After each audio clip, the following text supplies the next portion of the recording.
Abel Ferry pour Vertige. Bienvenue sur clap.ch.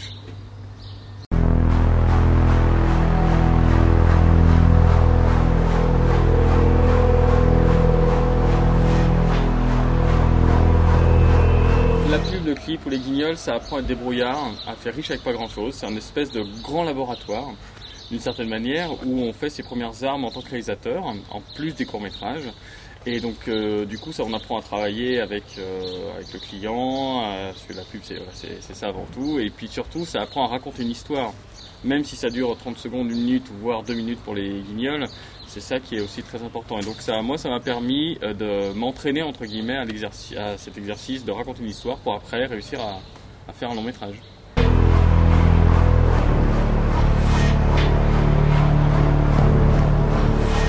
Non, parce que la comédie, j'adore la comédie, parce que la comédie pour moi c'est du film de genre.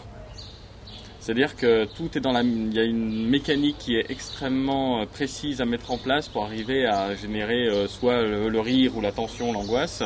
Et donc au contraire, c'était un très bon entraînement pour le film de genre. Mais moi je suis aussi autant à l'aise avec la comédie qu'avec l'angoisse. Parce que ce film est une commande. Il y a eu un casting de réalisateur pour Vertige. Et donc voilà, donc moi quand on me propose un film qui allie la montagne, je suis savoyard, j'adore la montagne, le film de genre, j'adore le film de genre, c'est ce genre de film qui m'a donné envie de faire du cinéma. En plus il y a Gaumont derrière, je me dis faut foncer. Donc le fait qu'il n'y ait pas de comédie dans le scénario, ça m'a pas posé de problème. En tant que réalisateur on doit raconter une histoire avant tout. Et voilà, donc j'ai mis le plus possible, toutes mes tripes, toutes mes compétences pour raconter cette histoire. Et il n'y a pas de comédie, mais c'est pas grave. Ah oui, ça on en a pas mal. Quand on n'a pas écrit le scénario, donc il faut arriver à essayer de s'approprier le film. Et donc du coup d'essayer entre guillemets négocier avec les auteurs ou les producteurs pour essayer de tendre vers quoi, vers une vision, vers une idée qui nous semble proche à nos réalisateurs. Donc voilà, il y a eu un grand travail de négociation, je dirais, pour arriver à ça. Et heureusement que j'ai eu le soutien de Gaumont qui a été avec moi et qui a permis de faire le film tel que vous l'avez vu en salle.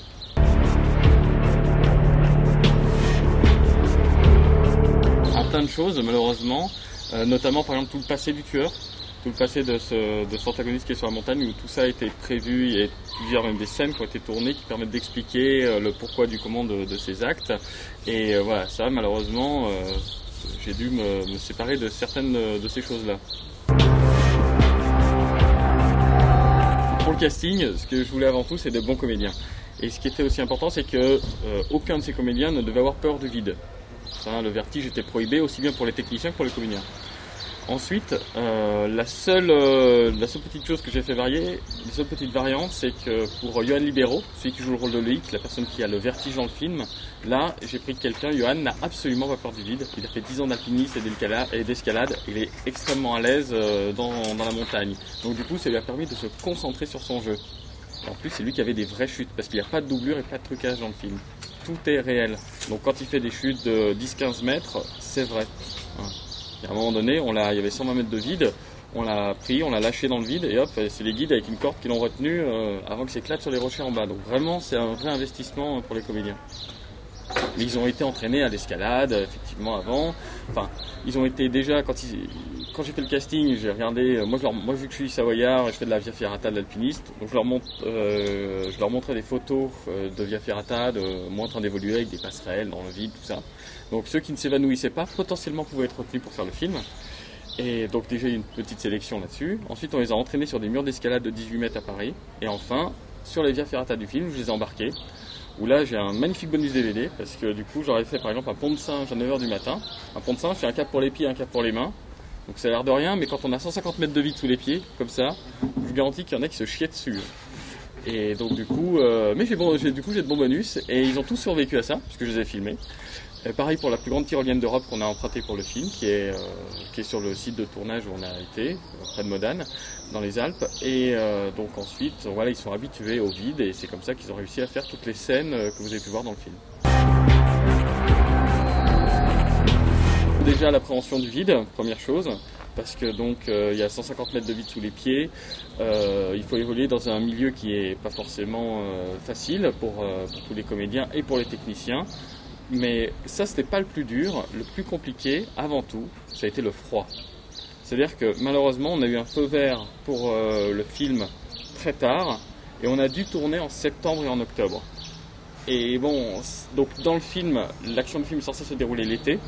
Donc mes comédiens, ils sont tous en short et en t-shirt, donc tout va bien. Le seul souci, c'est qu'en septembre-octobre, on affronte les prémices de l'hiver, et que donc j'ai eu des tempêtes de neige. Donc on a eu un froid glacial, donc j'ai eu des crises d'hypothermie. C'est-à-dire que donc les comédiens, quand ils traversent, paf, ils tombent parce qu'ils, voilà, leur température corporelle a chuté, il faut les emmener chez le médecin. Voilà, c'était ça. Je vous passe les scènes de nuit sous la pluie, où donc c'est à 2000 mètres d'altitude avec de l'eau à 2 degrés qui leur tombe dessus. C'est de la pluie de cinéma, donc c'est une citerne énorme de 10 000 litres. Donc sur le sol, vu que c'est en pleine forêt, c'est de la boue, c'est bien de la boue glacée, c'est une tranchée. Donc tous les hurlements du film sont absolument pas simulés, c'est les vrais. Mais c'est au prix de vraies performances d'acteurs. Avec le budget du film, on peut faire 1 minute et 5 secondes de Transformers 2. Ou on peut faire 138 fois Vertige on peut faire 138 fois Vertige avec le budget de Transformers 2. Donc ça vous donne une idée du tout petit budget ridicule. On avait moins qu'un téléfilm pour le faire. Et c'était compliqué, on a 35 jours de tournage seulement en septembre-octobre. Donc des fois en plus à 17h, il n'y avait plus de lumière, c'était terminé, ou des fois avant, donc c'est extrêmement dur. Mais donc c'est un film qui marche uniquement à la générosité, à l'enthousiasme. En fait, c'est inspiré de faits réels. Quand on m'a remis la première version du scénario, il y avait je trouvais que c'était pas assez ancré dans la réalité. Donc moi, mon but a été de faire une réadaptation avec les auteurs pour pouvoir être le plus vrai possible, pour que comme ça, du coup, le public, j'espère, soit plongé dans l'action. Donc du coup, par rapport à ça, ce que j'ai essayé de faire, c'est de m'inspirer de faits réels. C'est-à-dire que, par exemple, les chutes des passerelles, alors vous pouvez faire des via ferrata, ça ne risque rien. Moi, c'est des passerelles, je me suis inspiré de chutes de passerelles au Népal, mais c'est des passerelles en corde, c'est pas des via ferrata comme il y a dans le film. Ou autrement, j'ai essayé de trouver, par rapport à l'antagoniste, par rapport à ce qu'il leur attend sur le plateau, trouver un profil psychologique à ce personnage qui soit crédible. Donc moi, je me suis inspiré de vrais faits divers qui ont défrayé la chronique. C'était les séquestrations de Lydia Guardio. C'était une Française qui s'est fait séquestrer pendant plus de 20 ans par son père, qui lui a fait 3 gosses, qui a été brûlée à l'acide, un truc horrible. Il y a eu Natacha Campouche, une Autrichienne, qui était aussi séquestrée par son père. Enfin, il y a eu des faits comme ça qui étaient vraiment immondes. Donc du coup, je me suis aperçu que la réalité était bien pire que ce que je décrivais dans le film. Et d'ailleurs, par rapport à la dernière phrase que je mets dans le film, si vous allez sur internet, vous faites disparition inexpliquée plus Balkan, le vrai chiffre c'est 18 000. C'est essentiellement dû à la guerre, pas au via ferrata explosé ou ce genre de choses, mais il y a une vérité réelle. Il y a vraiment des faits réels qui illustrent tout le propos du film. Pour moi, l'influence majeure pour Vertige, au niveau de la mise en scène, c'était Predator. Parce que McTiernan, il exploite la jungle comme vraiment un personnage principal du film. Et pour moi, je voulais que la montagne soit le personnage principal, soit un véritable protagoniste. Et donc, voilà, ça, je me le suis maté en boucle plein de fois. J'adore ce film. Et moi, j'adore la montagne. Et je voulais vraiment essayer de l'exploiter au maximum. Donc, pour moi, c'est l'influence majeure. Autrement, au niveau des scénarios, on peut retrouver une similitude au niveau de l'architecture du scénaristique par rapport à The Descent.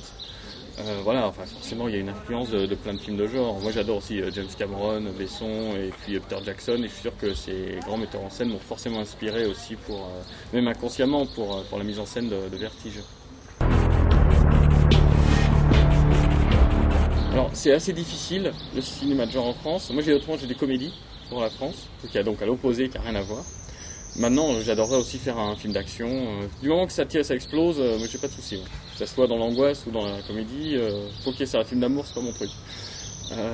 Mais autrement, dans le cinéma de genre, ce qui est difficile en France, c'est que chaque film, le succès d'un film, conditionne le prochain.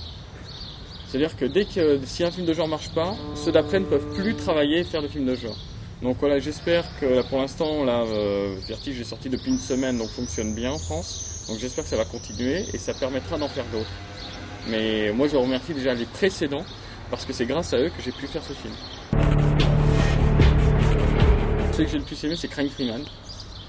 Je suis fan de Crying Freeman, c'est un des premiers dans le genre. Moi, quand j'ai vu au cinéma, ça m'a vraiment donné. C'est un des films aussi qui m'a donné envie de faire du cinéma, parce que j'ai trouvé ça incroyable. En fait, voilà qu'un Français à la base arrive à faire ça avec un gros budget, et on sent vraiment tout son enthousiasme et toute cette générosité.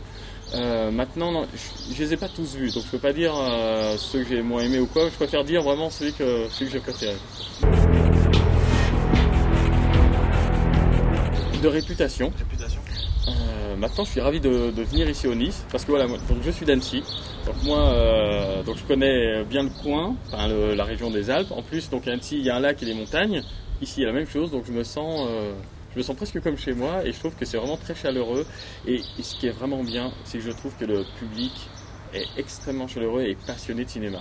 Je trouve ça génial que quand on sort, là le Vertige a été passé hier soir à 10h30, là ça a été bondé. Quand on sort, il y a encore une queue monumentale pour la séance de minuit à 2h du matin, c'est fantastique.